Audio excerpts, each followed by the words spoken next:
Assalamualaikum warahmatullahi wabarakatuh. Kami dari kelompok 6 Akuntansi Keuangan Menengah 1 F013 akan mempresentasikan materi chapter 6 terkait accounting and the time of value money.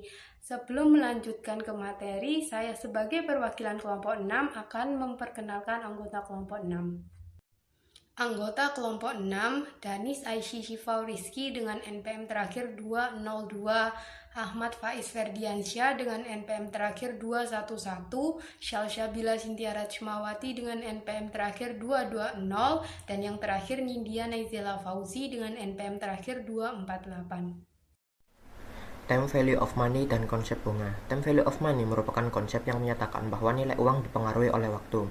Sejumlah uang yang diterima saat ini memiliki nilai yang lebih tinggi dibandingkan jumlah yang di masa mendatang, karena uang tersebut dapat digunakan atau diinvestasikan untuk memperoleh bunga. Oleh sebab itu, di dalam akuntansi dan keuangan, perhitungan nilai uang selalu mempertimbangkan faktor tingkat bunga dan lamanya waktu agar nilai uang pada periode yang berbeda dapat dibandingkan secara adil. Beberapa variabel yang digunakan ada 4. Yang pertama ada present value, yang kedua ada future value, yang ketiga ada tingkat bunga, dan yang terakhir ada periode. Simple interest atau bunga sederhana adalah metode perhitungan bunga yang didasarkan hanya pada jumlah pokok awal, tanpa merhitungkan bunga yang telah diperoleh pada periode sebelumnya. Besarnya bunga yang dihasilkan akan tetap sama setiap periode selama pokok, tingkat bunga, dan jangka waktu tidak berubah. Metode ini umumnya digunakan untuk transaksi jangka pendek seperti pinjaman atau investasi dengan periode kurang dari 1 tahun, karena perhitungan lebih sederhana dan mudah dipahami. Rumusnya sendiri yaitu bunga sama dengan P dikali I dikali N, di mana P adalah pokok pinjaman atau investasi, I sebagai tingkat bunga per periode, dan N sebagai jumlah periode. Compound interest atau bunga majemuk merupakan bunga yang diperoleh tidak hanya dihitung berdasarkan modal awal saja, tetapi juga termasuk bunga yang telah diperoleh pada periode sebelumnya. Dengan demikian, nilai investasi akan bertambah lebih cepat dibandingkan hanya bunga sederhana. Untuk menghitung nilai masa depan atau future value dari suatu jumlah investasi tunggal atau single sum, kita dapat menggunakan rumus FV sama dengan PV dikali buka kurung 1 tambah I tutup kurung pangkat N, di mana FV atau future value, PV atau present value atau modal awal, I sama dengan suku bunga per periode, dan N jumlah periode investasi. Studi kasus, seseorang menanamkan modal sebesar 50.000 euro di sebuah investasi dengan tingkat bunga 6% per tahun, dan ia berencana untuk menginvestasikan uang tersebut selama 5 tahun. Dengan menggunakan rumus di atas, maka perhitungannya 50.000 euro dikali 1 tambah 0,06 pangkat 5 sama dengan 66.912 euro. Artinya setelah 5 tahun, investasi yang awalnya sebesar 50.000 euro akan tumbuh menjadi 66.000 euro 912 asalkan bunga 6% tersebut dikompoundkan setahun sekali. Nilai sekarang atau present value adalah nilai saat ini dari sejumlah uang yang akan diterima atau dibayarkan di masa depan yang telah didiskontokan dengan suku bunga tertentu. Rumus present value dihitung dengan rumus sama dengan PV sama dengan FV dikali buka kurung 1 per buka kurung 1 tambah I tutup kurung pangkat N tutup kurung, di mana PV itu present value, FV itu future value, I itu tingkat suku bunga per periode, dan N jumlah periode. Contoh studi kasusnya itu misalnya hari ini tuh Anda menerima uang 73.466.000 euro dalam 5 tahun dan tingkat bunga pasar saat ini adalah 8% per tahun. Berapa nilai uang Anda 5 tahun yang lalu? Dengan menggunakan rumus present value, tinggal dimasukkan 73.466 dikali 1 per 1 tambah 0,08 pangkat 5 sama dengan 50.000. Artinya 5 tahun yang lalu Anda itu menginvestasikan 50.000 euro, dan setelah 5 tahun berikutnya dengan bunga 8% itu jadi uangnya itu 73.466.000 euro. Selanjutnya, saya akan menjelaskan materi mengenai future value of annuities atau nilai masa depan dari anuitas. Dalam akuntansi, anuitas adalah serangkaian pembayaran atau penerimaan dalam jumlah yang sama yang terjadi pada interval waktu yang tetap.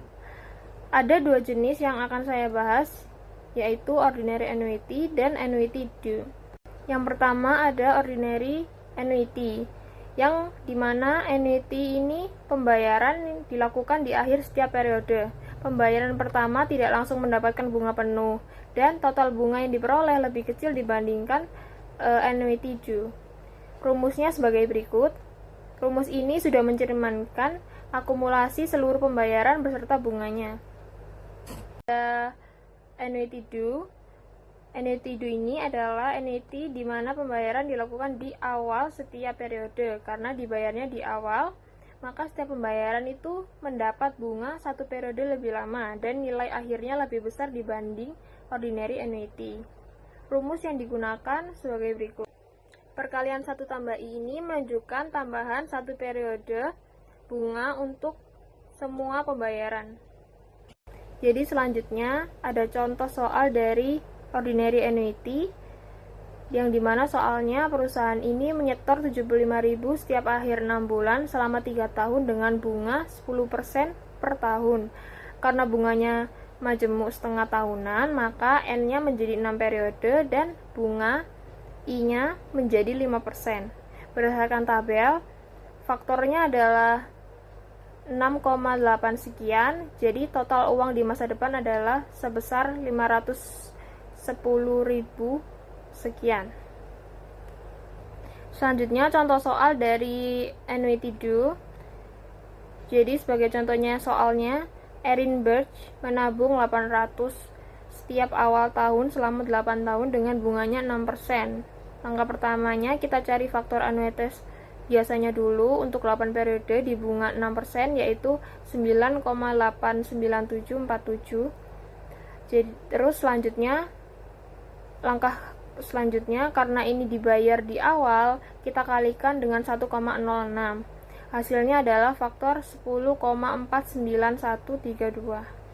Maka total tabungan pendidikan Erin adalah 8.393. Baik, kita beralih pada nilai sekarang daripada anuitas biasa, di mana adalah nilai sekarang dari serangkaian pembayaran yang sama yang akan ditarik pada interval yang sama di akhir periode.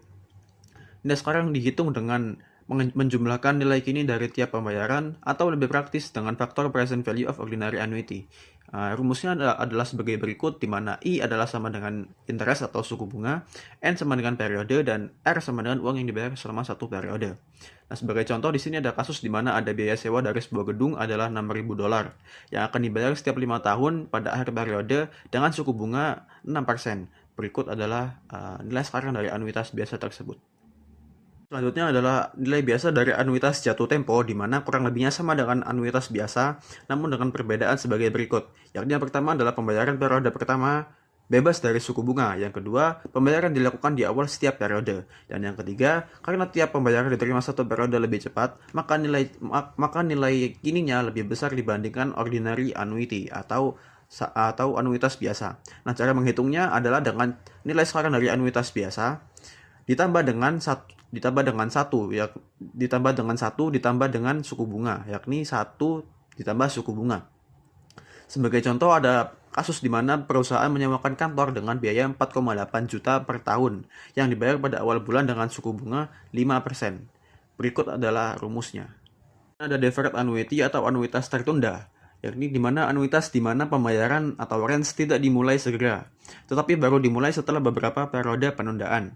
Selama masa tunda tersebut tidak ada pembayaran, namun waktu tetap memengaruhi perhitungan nilai uang.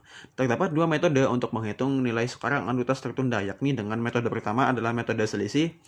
Dengan contoh kasus sebagai berikut. Bob menjual sebuah mobil seharga $5.000 dengan suku bunga 8% yang akan dibayar selama 10 tahun dengan pembayaran yang ditangguhkan selama 4 tahun. Berikut adalah rumus perhitungannya. Dan kemudian adalah metode 2 langkah dengan contoh kasus yang sama namun dengan rumus yang berbeda, yakni sebagai berikut. Bonds problem. Dalam akuntansi, nilai obligasi ditentukan sebagai present value dari dua komponen arus kas, yaitu pembayaran bunga periodik dan nilai nominal obligasi pada saat jatuh tempo.